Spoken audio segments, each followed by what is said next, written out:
los cabellos. ¿Cuántos tendremos? Sabrá Dios, ¿verdad? Lo importante es que nos conoce tan íntimamente, tan profundamente, y a pesar de que nos conoce tan bien, todavía nos ama. ¿No es increíble? Qué maravilloso es nuestro Dios, ¿verdad? Qué maravilloso Dios tenemos. Abren sus Biblias al libro o la carta de Pablo a los Tesalonicenses, segunda de Tesalonicenses, ahí es donde vamos a estar ahora. Vimos en la primera carta, ¿por qué es que dio Pablo esta carta a esta iglesia de Tesalónica? Pablo escribió esta carta para animarlos. Era una iglesia nueva, joven, llena de amor, llena de obras, llena de fe. Y Pablo presume de su iglesia. Qué bonito, ¿verdad? Que el pastor pueda presumir de sus ovejas cómo aman a Dios, cómo escuchan su palabra, cómo obedecen su palabra. Es lo que Pablo hace. Voy a leerles un poco de la primera carta, de lo que dice Pablo acerca de esta iglesia. En el versículo 1 del capítulo 1 de Tesalonicenses 1 dice: damos gracias a Dios por todos vosotros, haciendo memoria de nuestras oraciones, acordándonos sin cesar delante del Dios y Padre nuestro de la obra de vuestra fe, del trabajo de vuestro amor y de vuestra constancia en la esperanza de nuestro Señor Jesucristo. Él presume de esta iglesia que está llena de obras, llena de fe. Y saben una cosa, esta iglesia nació bajo persecución. Había una tremenda persecución en todo el imperio romano contra los cristianos, porque todos los ciudadanos romanos tenían que adorar al faraón. Había una orden que tenían que adorar al faraón, porque los faraones se autodenominaron divinos. Y al que no lo adorara, cada año tenían que ir y agarrar un poco de incienso, echarlo al fuego y decir: César es rey. Y los cristianos decían: no, nosotros solamente tenemos un rey, y ese es Jesús. Eso les costaba el trabajo, les costaban golpes y les costaba hasta la vida muchas veces. Y la iglesia sí nació derramando su sangre, pero ¿sabe que Dios puede parar eso inmediatamente? Pero Dios, ¿por qué no lo para? Piensen en eso, ¿por qué Dios no para la persecución de la iglesia? Porque solamente así se purifica la iglesia. La persecución purifica la iglesia. Hay una palabra en latín, tribulum, de donde viene la palabra tribulación. ¿Saben lo que es? Era una tabla que usaban en la antigüedad con picos abajo. Era una tabla pesada con picos abajo, y con esa la usaban para trillar el grano, ya fuera para sacar el grano, ya fuera el frijol o el trigo. Yo me acuerdo cuando estaba chico en el rancho, me ponían en un caballo, traía una rastra atrás y estaba pasando vuelta y vuelta y vuelta sobre el frijol para sacarlo de la vaina. Pues eso representa que esa herramienta está pasando sobre nuestra espalda, con esos picos que están desgarrando y dejando marcas y sangre en la tribulación. Esto representa la tribulación, y Dios la permite para purificar y santificar a su iglesia. Saben que la iglesia en el mundo, sobre todo en el mundo del oeste, que le llaman, que es Estados Unidos, Canadá, toda Europa, la iglesia se está muriendo o se está durmiendo, porque no hay persecución como la hay en Asia y en África. En Asia y en África, en el Medio Oriente, hay una tremenda persecución. Ahorita en nuestro día están siendo perseguidos 365 millones de cristianos en el mundo. Una tremenda persecución. Están quemando las casas a los cristianos, las iglesias, robándoles todo, golpeándolos o matándolos. Acabo de ver las fotos ayer, estaba buscando sobre esto, la persecución en la iglesia en nuestro día. 365, hace 2 años atrás eran 340 millones. Ahora son 365, 25 millones más que hace 2 años de la persecución de la iglesia. Y Dios lo permite porque solamente así purifica su iglesia. No nos gusta. Cada quien de nosotros pedimos que Dios traiga tribulaciones en nuestra vida. Ninguna, ¿verdad? Pero como les dije antes, Dios no está interesado en nuestra felicidad tanto como está interesado en nuestra santidad. Él quiere que seamos santos y por eso Dios permite. Pablo fue uno de los hombres más perseguidos en la iglesia del primer siglo. Por unos 20 años estuvo él predicando, plantando iglesias y lo golpearon, lo azotaron, lo amarraron, lo naufragaron. Bueno, ¿qué no sufrió Pablo? Y sin embargo seguía adelante. Él dijo, todo lo puedo en Cristo que me fortalece. Porque para mí el vivir es Cristo y el morir es ganancia. ¿Cómo espantan, cómo asustan a alguien que está dispuesto a darlo todo? Había un gobernador en Asia Menor, que es lo que era parte del Imperio Romano. Se llamaba Plinio, un gobernador romano, italiano. Escribió una carta al emperador, a Traján, que se llamaba el emperador en ese tiempo, preguntándole, diciéndole, dame un poco de información, ¿cómo puedo tratar con los cristianos? Me trajeron a un líder de la iglesia, y le dije, si no paras de predicar el evangelio, te voy a quitar todas tus posesiones. Se dijo, todo lo he perdido por conocer a Cristo. Te voy a golpear, mi cuerpo no me pertenece. Te voy a desterrar de aquí. Para mí, te voy a quitar tu casa. Dijo, para mí todo el mundo es la casa de Dios. Te voy a matar, dijo, más pronto me mandas al cielo. Y le dijo, ¿cómo espanto a estos cristianos que no tienen miedo de morir? Se aman unos a otros, se ayudan unos a otros. ¿Cómo los puedo gobernar? No tenía respuesta. Porque como Pablo dijo, para mí el morir es Cristo y el vivir es ganancia. Todo lo puedo en Cristo que me fortalece. Amén. No podemos nosotros aferrarnos a las cosas de este mundo, porque todo un día lo vamos a dejar. Jesús dijo, donde está tu tesoro, ahí estará tu corazón. ¿Dónde está tu tesoro? Piensen en esto, cada uno de nosotros. ¿Cuál es nuestro tesoro? ¿Qué es lo que más amamos en la vida? Nuestros hijos, si los ponemos antes que a Dios, son ídolos. Tu esposo, tu esposa, si lo pones antes que Dios, es un ídolo y Dios detesta la idolatría. La considera tan mal y tan grave como la traición en el matrimonio. Él quiere que lo amemos con todo nuestro corazón. Es el mandamiento más grande que hay. Amarás al Señor con todo tu corazón, con toda tu alma y con todas tus fuerzas. Les digo, y por eso los cristianos no los podían asustar. Seguían, por eso dice, hay una frase que dice, la sangre de los mártires es la semilla del evangelio. Es como crece el evangelio.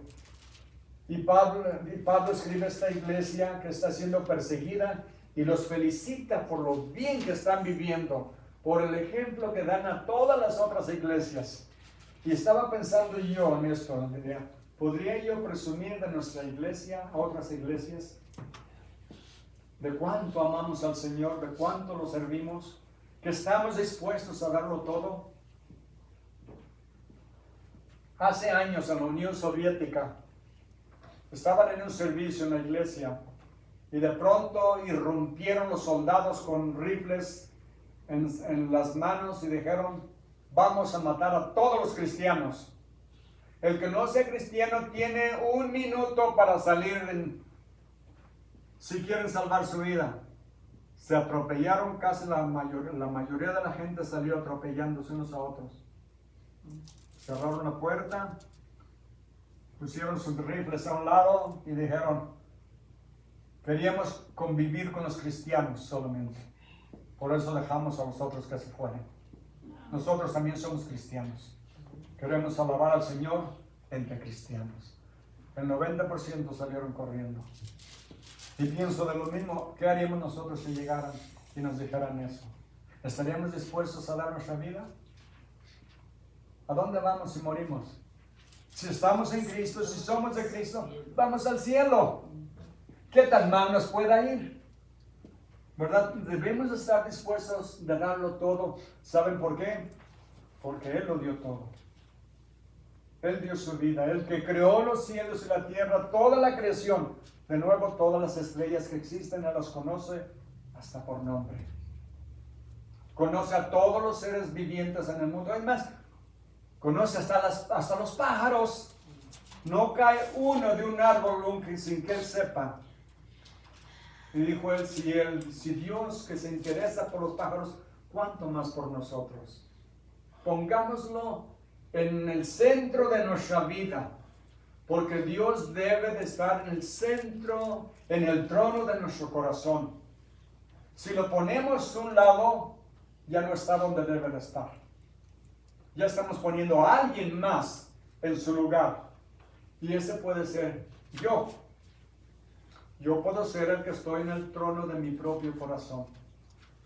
Y estoy en el lugar equivocado. Porque Él debe de ser el número uno. Él debe de estar en el centro de mi corazón. Que yo debo de estar dispuesto a dar mi vida por Él. Si doy mi vida por Él, es que Él es el más importante, ¿verdad? Él es el más importante. Y es como debemos de hacer. Es como la iglesia nació y la iglesia creció. El imperio romano trató de destruir la iglesia. Y entre más la trataba de destruir, más crecía. Más crecía. Más gente estaba dispuesta a morir. Los llevaron al Coliseo romano, los echaron a las fieras, los destrozaron, los despedazaron. Y sin embargo, no negaban a Cristo. Y por eso Pablo felicita a esta iglesia que está bajo tremenda persecución. Y siguen adelante. Vamos comenzando el capítulo 1 de Segunda de Tesalonicenses. Pablo, Silvano y Timoteo, a la iglesia de los tesalonicenses, en Dios nuestro Padre y en el Señor Jesucristo. Dice la iglesia está en Dios y la iglesia es de Dios. La iglesia es de Dios. Gracia y paz a vosotros, de Dios nuestro Padre y del Señor Jesucristo. Gracia es el saludo griego. Charis se llama la palabra. Y los judíos usaban y usan la palabra shalom, que quiere decir paz. Cuando fuimos a Israel, va uno a una tienda y le dicen a uno, shalom. Yo no sé qué más dicen, pero la palabra shalom sí sé qué quiere decir. Quiere decir paz. Que tengas un buen día. Y la iglesia está en Cristo y es de Cristo. En Hechos 17, 28 dice la Biblia, porque en Él vivimos y nos movemos y somos o existimos. En Dios, en Él vivimos y nos movemos, somos y existimos. Piensa en una cosa. Todo lo que hacemos, debemos de hacerlo como hacia Dios. Que nuestro deseo sea para Dios. Que nuestro trabajo sea como si trabajáramos para Dios. Yo le dije una vez a mi patrón, porque el patrón siempre trataba de saber dónde andaba quién y qué estaba haciendo. Y yo le dije un día, le dije, mira, yo quiero. Él ya me conocía que soy cristiano, él era mormón.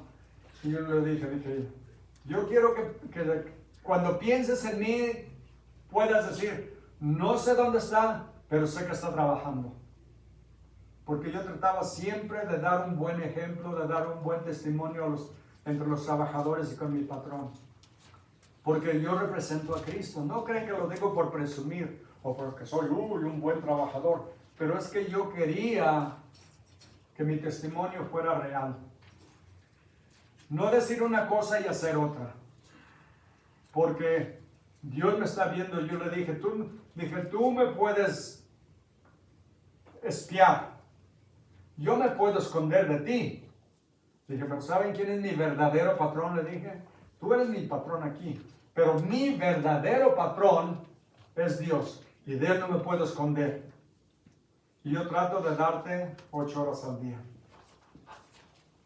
No sé si me lo creyó o no, pero era la verdad. Era la verdad.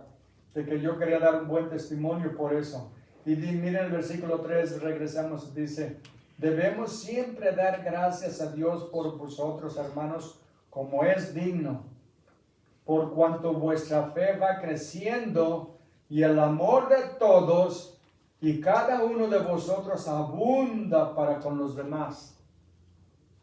En eso vamos a saber que hay un cambio en nosotros, si amamos a los demás. ¿Qué dijo Jesús? Que amemos a nuestro prójimo, ¿verdad? ¿Qué dijo Jesús cuando estaba colgando en la cruz? Padre, perdónalos porque no saben lo que hacen. ¿Saben? No sabían realmente lo que estaban haciendo. Ellos creían que estaban crucificando a un carpintero rebelde, blasfemo, que se llamaba Hijo de Dios a sí mismo, que decía que él y el Padre eran uno. Los judíos querían matar a Jesús por blasfemia. Los romanos por eso no mataban a nadie. Pero cuando Jesús le preguntó Poncio Pilatos, ¿eres verdad que tú eres rey? Y Jesús le dijo, tú lo has dicho. Por eso sí lo podía matar, porque se estaba haciendo rey y solamente debía de haber un rey que era el César en Roma. Y Jesús voluntariamente fue a la cruz para podernos perdonar de todos nuestros pecados, para poder pagar el precio. Pero ellos no sabían que estaban crucificando al Hijo de Dios. ¿Recuerdan? Porque cuando Poncio Pilato lo estaba juzgando y lo llevaron allá al patio, lo amarraron y le dieron de azotes que le destrozaron su cuerpo. ¿Saben lo que usaban los romanos cuando daban azotes? Los judíos daban 39. Los romanos no tenían límite. Muchas veces los reos o criminales a quienes azotaban morían en la golpiza que les daban, porque les desgarraban la espalda y hasta los órganos del cuerpo eran dañados.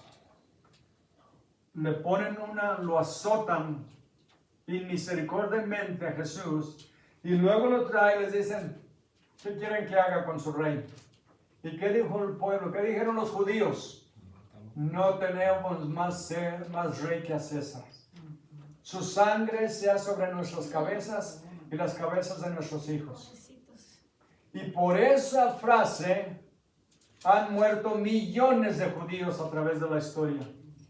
¿Saben por qué? Porque muchos los llaman los asesinos de Jesús. La misma iglesia los ha perseguido, la iglesia católica los persiguió por más de 1500 años. Y aún la iglesia llamada protestante también los persiguió, grupos. Y los culpan porque fueron los que mataron a Jesús. Lo que no quieren reconocer y no se dan cuenta es que Jesús murió por todos, no solamente por ellos. Y Él dio su vida y no se la quitaron. Él dijo, nadie me quita mi vida, yo la pongo por mí mismo. Tengo poder para ponerla y tengo poder para volverla a tomar. Él dio su vida por todos. Los romanos lo crucificaron en acuerdo con los judíos, pero saben que ninguno de ellos fue el que lo crucificaron. Fue Dios el que lo crucificó por nosotros. Eso nos dice en Isaías 53, en el Salmo 22.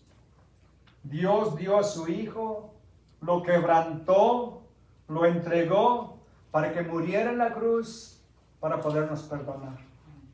Y ahora nosotros lo amemos con todo nuestro corazón y lo sigamos todos los días de nuestra vida. Un día todos vamos a comparecer ante Él. Lo vamos a enfrentar como nuestro Salvador o como nuestro juez.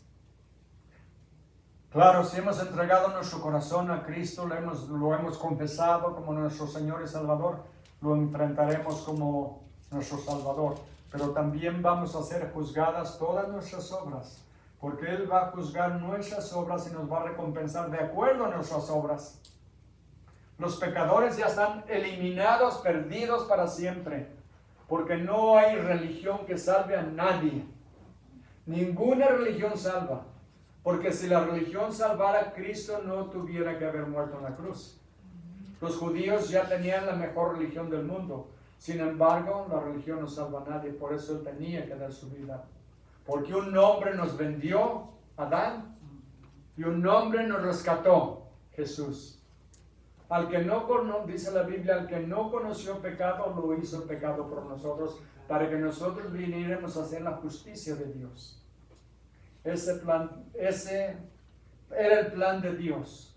La iglesia la iglesia viene de una palabra griega, iglesia, que quiere decir los llamados, los separados. Dios nos llamó a que seamos diferentes al mundo. Que no hablemos como el mundo, no vivamos como el mundo y no pongamos nuestros deseos y nuestro corazón en las cosas del mundo. Porque todo lo vamos a dejar. Yo me fijo en la gente que se afana tanto en crear una fortuna y tener las casas más grandes, los carros más nuevos y viajar por Europa, pasar una vida de maravilla. Y pienso yo, no se dan cuenta que un día tienen que darle cuentas a Dios. Y todo lo que tienen se va a quedar. Los hombres más ricos que han existido, ¿saben cuánto se llevaron? Nada. Ahora, ¿dónde están? Eso es lo que importa. ¿En dónde están? Y para nosotros lo que Dios nos da para comer, ¿verdad? ¿Recuerdan el Padre Nuestro? Danos hoy el pan nuestro de cada día. ¿Cuántos de ustedes tienen un refrigerador? Creo que todos. Tienen más de una comida en el refrigerador, me imagino. O sea, somos bendecidos abundantemente ya. Y Dios sabe lo que necesitamos y si lo necesitamos nos lo va a dar. Pero pongámoslo antes en nuestro corazón. Ahora, por eso Pablo está presumiendo de esta iglesia que es una iglesia que ama al Señor. En Primera de Tesalonicenses 1:8 dice, porque partiendo de vosotros ha sido divulgada la palabra del Señor, no solo en Macedonia y Acaya, sino que también en todo lugar vuestra fe en Dios se ha extendido. De modo que nosotros no tenemos necesidad de hablar nada, porque ellos mismos cuentan de nosotros la manera en que nos recibieron y cómo se convirtieron de los ídolos a Dios para servir al Dios vivo y verdadero. Él está presumiendo de esta iglesia que ama al Señor con todo su corazón. Que ama al Señor con todo su corazón. Es el deseo, y déjenme decirles, no es solo mi deseo, es el deseo de todo pastor. Poder presumir de su iglesia cómo aman al Señor. Cada que las puertas están abiertas, ahí están tocando para entrar. Ese debe de ser el amor que debemos de tener por el Señor. Y dicen, bueno, ¿y qué tal del pecado? Alguien dijo, y es una frase muy bonita, escúchenme por favor. Ama al Señor con todo tu corazón y haz lo que quieras. Ama al Señor con todo tu corazón y haz lo que te dé la gana.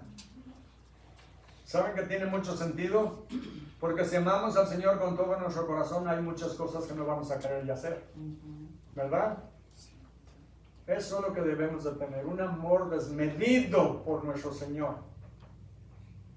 Así debemos de verlo como lo más valioso y lo más precioso que hay, porque Él lo es. Él lo es. Díganme, ¿quién nos ha amado más que Cristo? ¿Quién? ¿Quién ha dado su vida por ustedes? ¿Quién dejó el cielo por ustedes? Cristo. Caramba, a veces a uno no le da ni la hora. No lo invitan a comer, no lo invitan a su casa, y somos de la familia.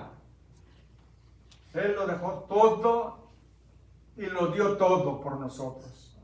Ahora nosotros debemos de corresponder de la misma manera, dándolo todo o estar dispuesto a darlo todo por Él.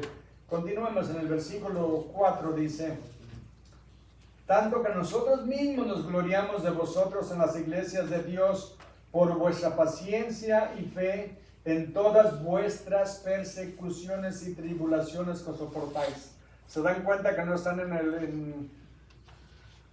en un lugar de paz y de armonía y de descanso, en la playa, gozando la vida? No, están siendo perseguidos.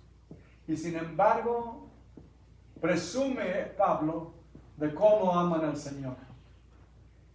Y pienso yo, ¿cuándo llegará aquí la persecución? Hay tanta persecución en el mundo, les decía anteriormente, en Nigeria han matado docenas de millares de gente, miles y miles, porque en el norte están los musulmanes, en el sur están los cristianos, y constantemente están viniendo del norte y atacando los pueblos, las aldeas, matando, quemando, robando, destruyendo. Miles y miles, eso es en Nigeria, en la India, en China, en Congo, en Vietnam, en Sudáfrica,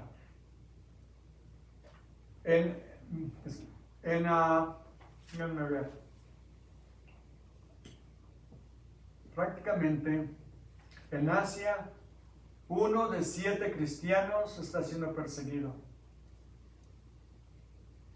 En África 1 en 5 y en Asia 1 de cada 7. Y saben que nunca salen las noticias, las masacres que hacen. ¿Saben por qué no? Porque al mundo no le interesamos. El mundo no nos quiere. Aceptémoslo de una vez. Jesús dijo, si me odiaron a mí, los van a odiar a ustedes. Si me persiguieron a mí, los van a perseguir a ustedes. ¿Por qué? Porque el mundo no quiere reconocer que Jesús es Dios y que un día todos ellos le tienen que dar cuentas a Dios, a todo lo que hagan. En Romanos, déjenme ir a Romanos 1.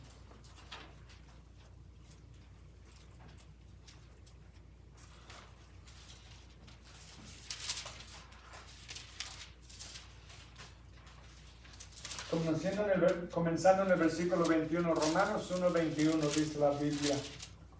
Pues habiendo conocido a Dios, no le glorificaron como a Dios, ni le dieron gracias, sino que se envanecieron en sus propios razonamientos y su necio corazón fue entenebrecido.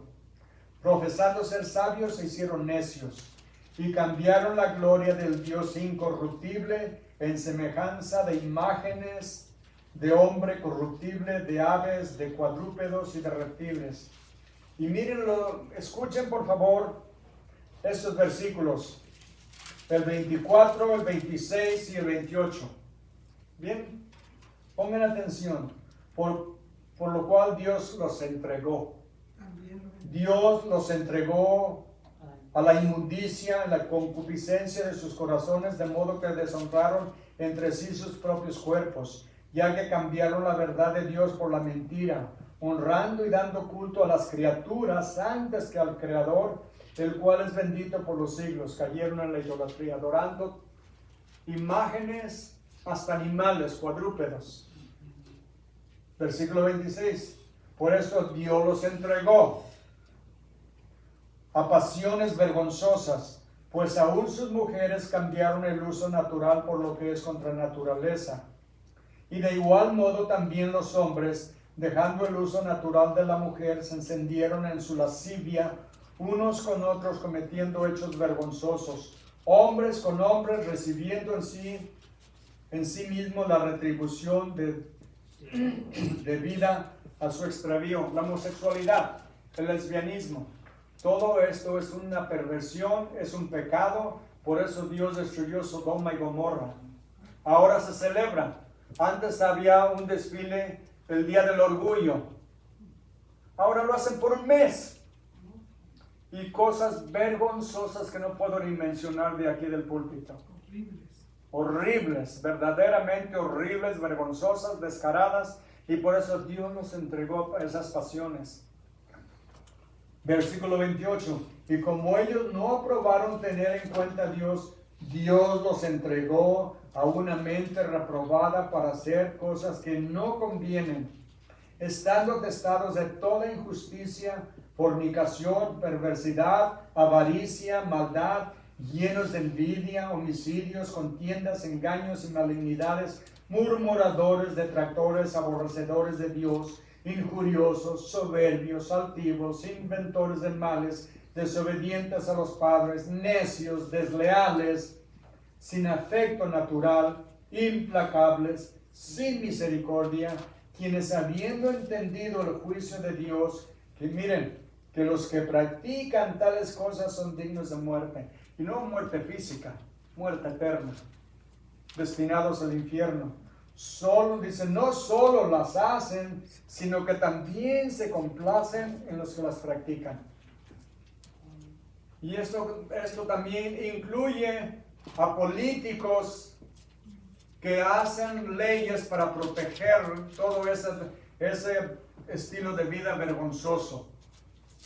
Ahora están enseñando a los niños desde la primaria cosas descaradas de homosexualidad, de lesbianismo, de genderismo, que pueden cambiar su género a la hora que quieran. Y a los padres, las escuelas no les dicen lo que hacen sus hijos en la escuela. Y si los padres no aprueban ese comportamiento, que el niño llega un día como niño y dice, hoy me identifico como niña. Si los padres no lo aprueban, le quitan los hijos. A ese grado de degeneración ha caído esta nación. Y no creen que solamente esta nación. El otro día me quedé completamente sorprendido de algo que vi. En un pueblo, escuchen, fuera de Guadalajara, están enseñando estas cosas allá también. Absolutamente degradante, vergonzoso, y es lo que el mundo hace. Yo pensé que solamente era aquí en Estados Unidos y en Europa. No, también en nuestros países nativos. Están enseñando, no, Puerto Vallarta es una Sodoma y Gomorra. Yo fui, no vuelvo ahí.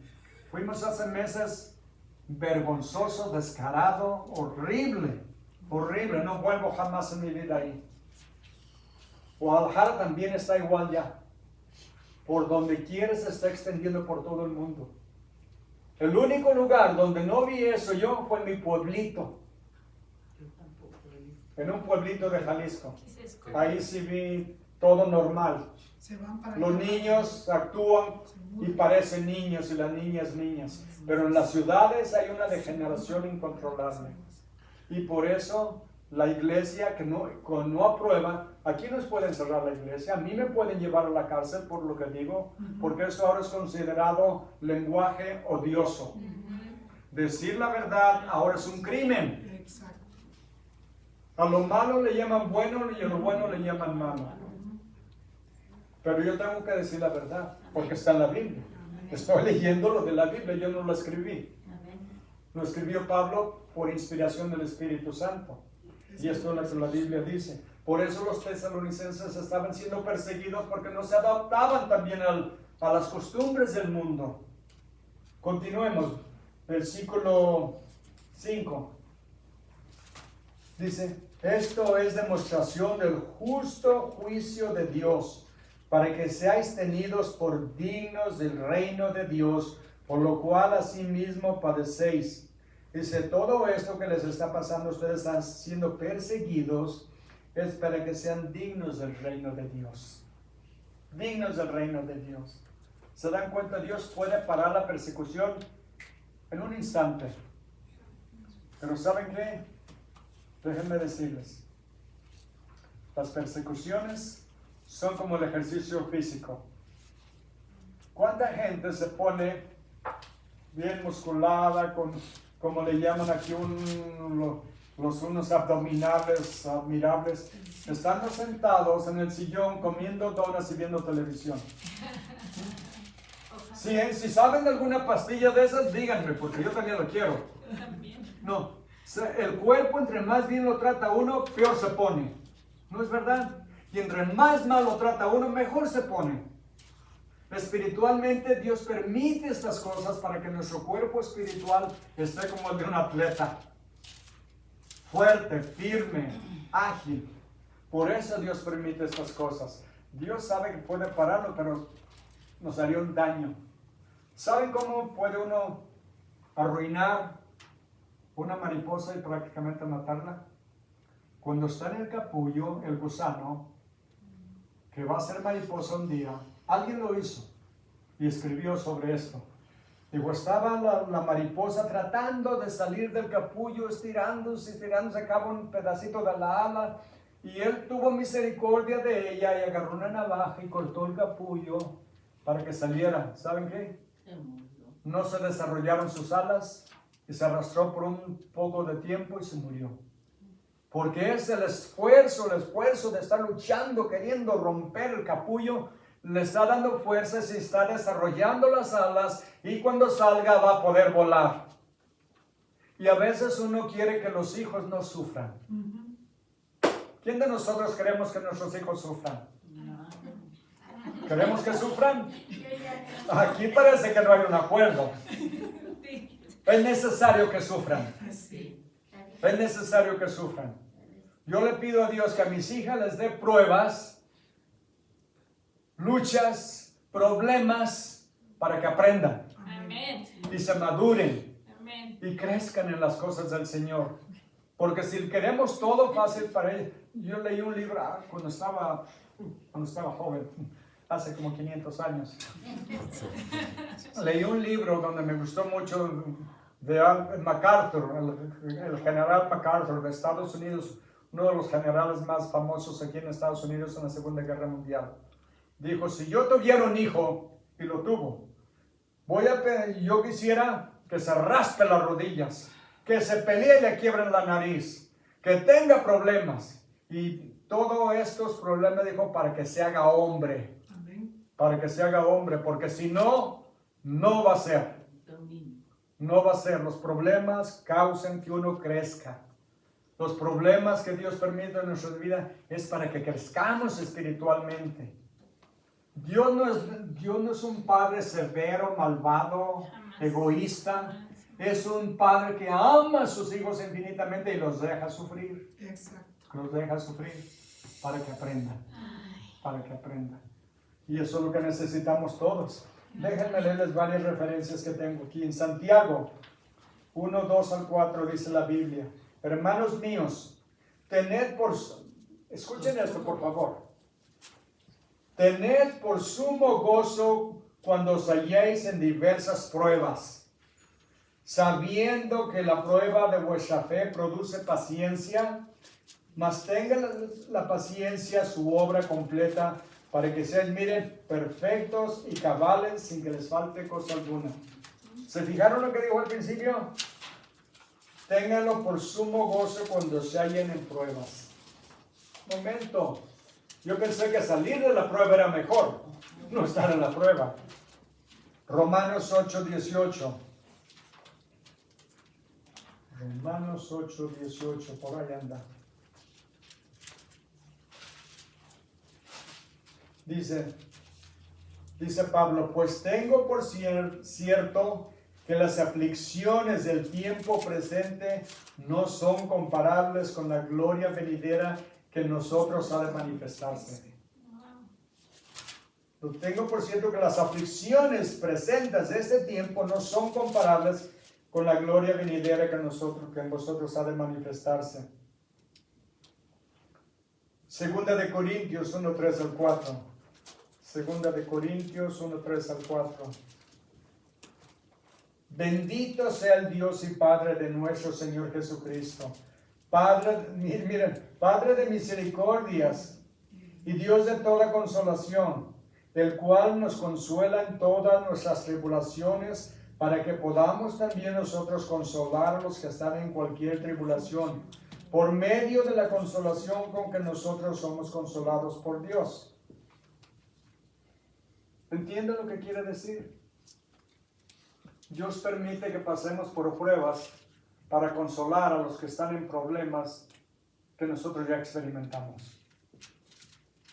Nadie puede comprender mejor a alguien que ha perdido un ser querido como el que ha perdido un ser querido. Un ejemplo. En el servicio de inglés tenemos varias mujeres que son viudas. Yo no puedo venir a su lado y cuando está llorando y decirle, yo sé el dolor que está sufriendo, yo entiendo tu dolor. Yo no puedo decir eso porque yo nunca lo he vivido. Otra mujer, y me he dado cuenta que buenas y hermosas relaciones se están desarrollando entre ellas, las viudas. Porque saben que esta acaba de perder su marido y esta viene y le dice, yo sé lo que estás pasando porque yo perdí mi marido también. Y he visto unas hermosas relaciones que se están desarrollando entre ellas. Se visitan, se ayudan, van de compras, van a comer juntas porque no tienen con quién ir. Y Dios permite pruebas en nuestras vidas para que nosotros consolemos a otros. Si a mí alguien viene y me dice, si yo tengo algo contra Dios, ¿por qué? Porque Dios se llevó a mi mamá cuando yo era niño. Y luego después mi papá murió. ¿Por qué Dios permitió eso? Nada. Y le digo, mira, tú no me entiendes, porque tú no has pasado por eso. Y yo le digo, no, ¿sabes qué? Sí, yo pasé por eso. Mi mamá murió cuando tenía yo 2 años, casi 3 años. A mi papá lo mataron cuando tenía yo 10 años. Yo sé lo que es vivir como huérfano. Sé lo que es añorar y querer el abrazo de la madre o el apoyo del padre y no tenerlo.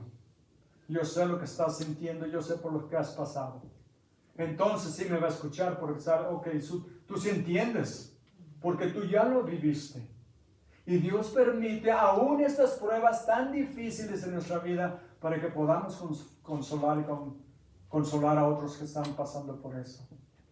La pérdida de un hijo, un divorcio, la pérdida de trabajo, la pérdida de salud. Hay tantas cosas y es cuando podemos decir, déjame orar contigo.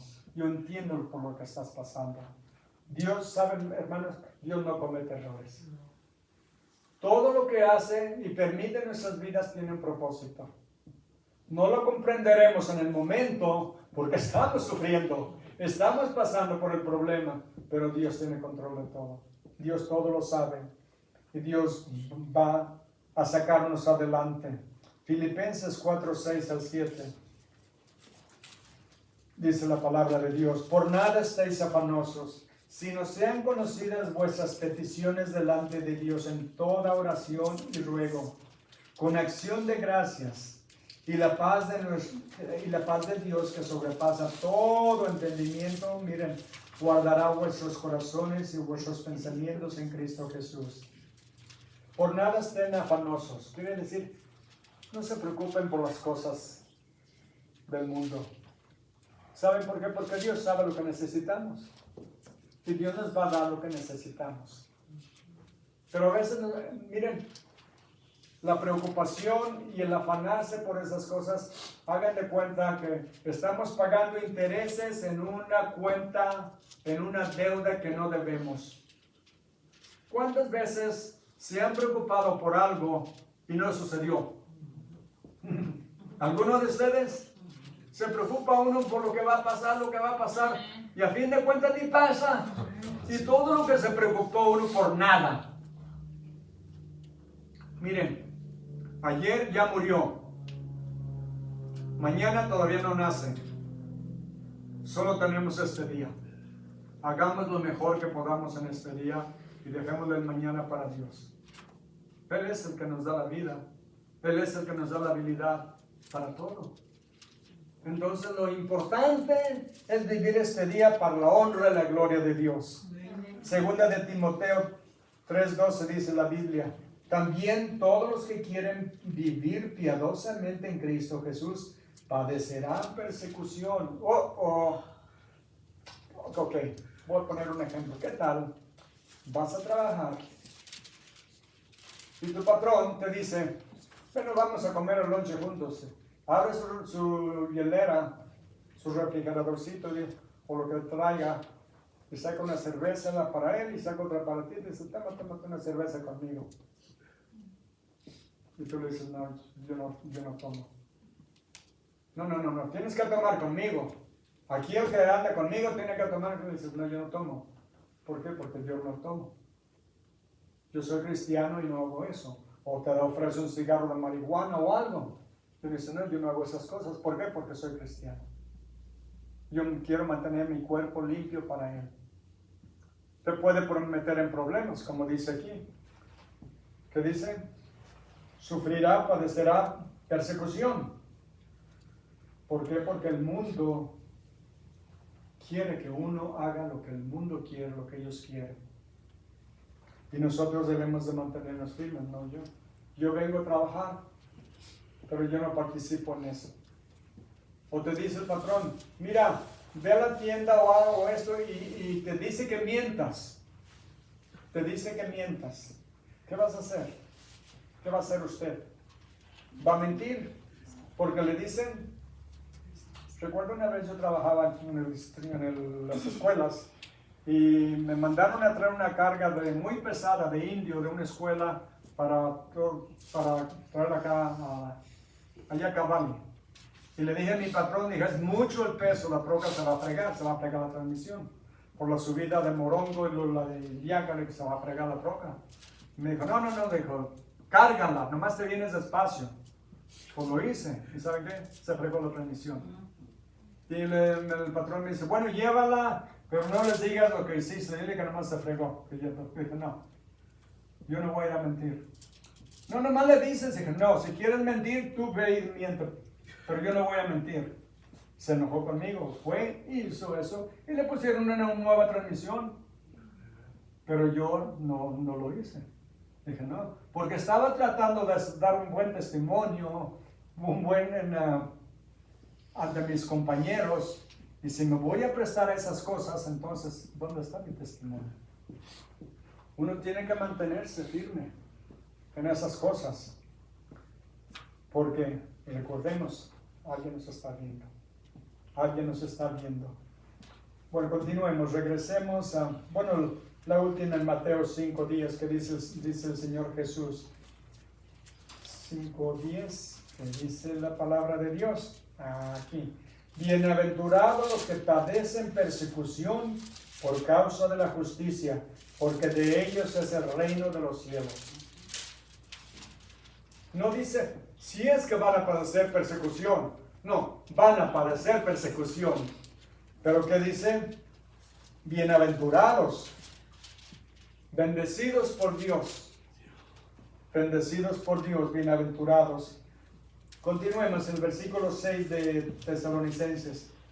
Porque es justo delante de Dios pagar con retribución a los que os atribulan. Dios se va a encargar de ellos. ¿Saben? Dice la Biblia que no, dice, mía es la venganza y la retribución. A su tiempo su pie resbalará, porque el día de su retribución está cercano y lo que está preparado se apresura. Eso les va a pasar a ellos que nos persiguen a nosotros. Dios se encarga de la venganza. Nosotros no tenemos que hacer nada. Él lo hace perfectamente y a su tiempo. Versículo 7. Y a vosotros que sois atribulados, daros reposo con nosotros cuando se manifieste el Señor Jesús desde el cielo con los ángeles de su poder, en llama de fuego para dar retribución a los que no conocieron a Dios ni obedecen al Evangelio de nuestro Señor Jesucristo. Y no es tanto que no conocieron a Dios, no lo reconocieron, lo negaron, se opusieron a Él, lo despreciaron, es lo que nos está diciendo. No es que no sabían la verdad, es que la reprimieron, despreciaron la verdad de Dios. Y Dios les va a dar su recompensa, y la recompensa es eterna. Eso está horrible. Miren el versículo 9, los cuales sufrirán pena de eterna perdición, excluidos de la presencia del Señor y la gloria de su poder. ¿Saben lo que es el infierno? Donde van a estar. Un lugar de tinieblas, de soledad, de dolor, donde el gusano no muere y es el crujir de dientes. Es un lugar horrible. Es un lugar horrible. Si alguna vez han estado donde hay absolutas tinieblas, se pueden dar cuenta. Nosotros una vez en un paseo que fuimos a una cueva que estaba como más de 100 pies de profundidad. Digo, más de 100 metros de profundidad. y apagaron las luces. Y yo me ponía mi mano así. No veía nada, nada, nada. Y de pronto alguien el guía, encendió un cerillo. La cueva estaba en un lugar así como este, grande, abajo en la cueva. Encendió un cerillo y nos podíamos ver las caras a todos. Pero en el infierno no está la presencia de Dios como luz y como amor. En el infierno está la presencia de Dios como juicio y castigo. Y es lo que ellos van a recibir. Versículo 10. Cuando vengan aquel día para ser glorificado en sus santos y ser admirado en todos los que creyeron, por cuanto nuestro testimonio ha sido creído entre vosotros. Cuando Él venga, hermanos, ¿quién va a venir con Él? A ver, mis alumnos. Todos los santos vamos a venir con Él. Los ángeles van a venir con Él y con nosotros. Él va a venir a pelear contra el anticristo, el falso profeta y todas las huestes malignas en el mundo.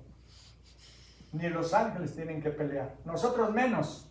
Solamente tiene que dar su palabra y va a destruir a sus enemigos. Los ángeles van a separar a la gente. Las cabras a la izquierda y las ovejas a su derecha. Los salvos a su derecha y los perdidos a su izquierda. Los ángeles van a agarrar a todos los malignos, perversos, inconvertidos, y los van a mandar al infierno.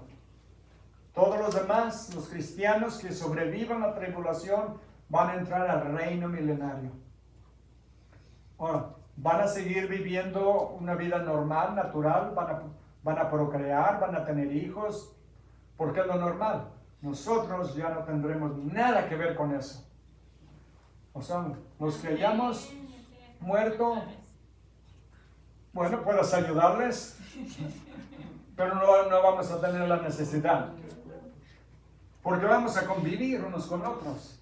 Pero nosotros vamos a tener cuerpos eternos que nunca se van a enfermar, nunca se van a cansar. ¿No será maravilloso? Cada día yo ansío más un cuerpo así. Y vamos a vivir con el Señor para siempre. Para siempre. Es el premio que vamos a tener por seguirlo. Versículo 11 dice: por lo cual asimismo oramos siempre por vosotros, para que nuestro Dios os tenga por dignos de su llamamiento y cumpla todo propósito de bondad y toda obra de fe en su poder. Y quiero decirles algo, yo oro por ustedes todos los días. Cuando estaban en Guatemala estábamos orando por ustedes, que regresaran con bien. Cuando sé que alguien está enfermo, oramos por ellos, y si les llamamos, si están en el hospital, los visitamos, nos ayudamos unos a otros porque somos una familia. Somos una familia en Cristo. Y debemos enseñarle al mundo cómo vive la familia cristiana. Que vean que hay una diferencia. No solamente en nuestra manera de hablar, sino en nuestra manera de actuar y de vivir también. Y para sellar, versículo 12 dice: para que el nombre de nuestro Señor Jesucristo sea glorificado en vosotros y vosotros en Él, por la gracia de nuestro Dios y del Señor Jesucristo. De nuevo quiero tocar un poco en el versículo donde dice: para que en el nombre de nuestro Señor Jesucristo sea glorificado en vosotros y vosotros en Él. ¿Saben por qué? Porque nosotros estamos en Cristo y Cristo está en nosotros. Cristo está en nosotros, somos Él. Hay tres preposiciones en griego. ¿Qué son preposiciones? No son proposiciones, son preposiciones gramaticales. ¿Qué quiere decir? Dios está dentro de mí, Dios está conmigo y Dios está sobre mí. In, en y epi. Quiere decir, Dios está conmigo, dentro de mí, está conmigo y nunca me va a abandonar. Tenemos su promesa. Lean por favor la nota que escribí en el boletín. Habla de eso. Al final dice: no te dejaré ni te desampararé. Hebreos 13:5. Yo estoy con vosotros todos los días hasta el fin del mundo, o por toda la eternidad. Así es de que estamos en buenas manos, ¿no creen? Tan poquito se alegran. Ándele, alégrense. Vamos a pasar toda la eternidad con el Señor. No más dolores, no más problemas. Nada. Padre bendito, le damos toda la honra y toda la gloria. Lo adoramos, lo exaltamos y lo glorificamos. Le pido, Señor, su bendición para cada uno de mis hermanos, para sus familias, para sus conocidos, Señor, que todos vengan a conocerlo como su Dios y su Salvador. Pido por la salvación de sus seres queridos. Pido por la salud de los que están enfermos. Y que todos nosotros, Señor, sigamos creciendo en fe, en amor, en buenas obras y en obediencia, yendo cada día más a la santidad que usted quiere que haya en nosotros. Le damos la honra y la gloria, las gracias y le pedimos su ayuda en el nombre bendito de Cristo Jesús. Amén. Amén. Amén. Que Dios los bendiga.